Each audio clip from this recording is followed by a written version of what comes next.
Morning mga guys. Morning. So ngayon guys, pupunta na naman tayo ngayon sa trabaho ng ating anak guys. Dahil ngayon guys, susunduin ko siya dahil pauwi na. 7 ng gabi ng umaga. Tapos uuwi siya 7 ay mali 7 pa lang ng gabi. Tapos 7 ng umaga siya uwi mga guys. So ngayon guys, susunduin natin bago tayo mag-vaccine.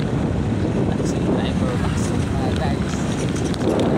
Trabaho natin sa gana lang. So doon sa vaccine guys, walang boss. Ikaw ang boss, isip mo biyahe. Pwede, kahit anong oras mga guys. Mas malakas mo yun kaysa sa pagtatrabaho mga guys. Dahil kasi sa pagtatrabaho mga guys, 550 lang.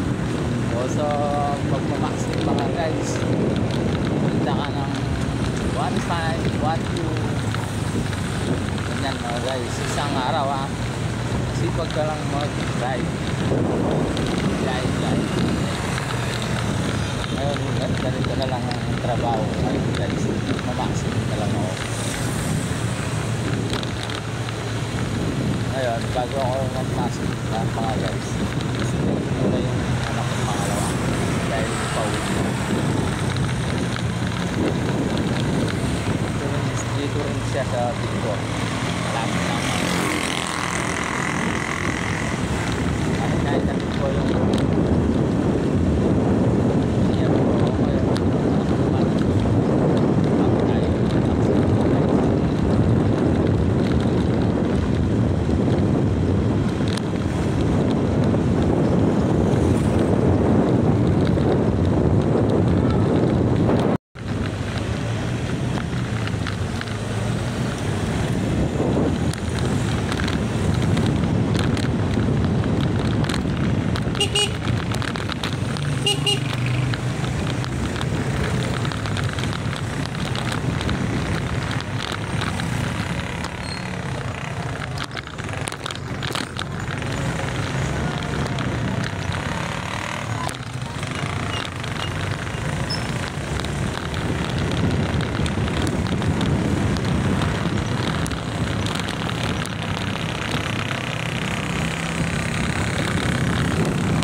ayaw mo sumabay sa palabas, te? Tara, sabayin na kita dun. Saan ka, tip ko? Dun sa gate 2. Papunta rin naman ako dun.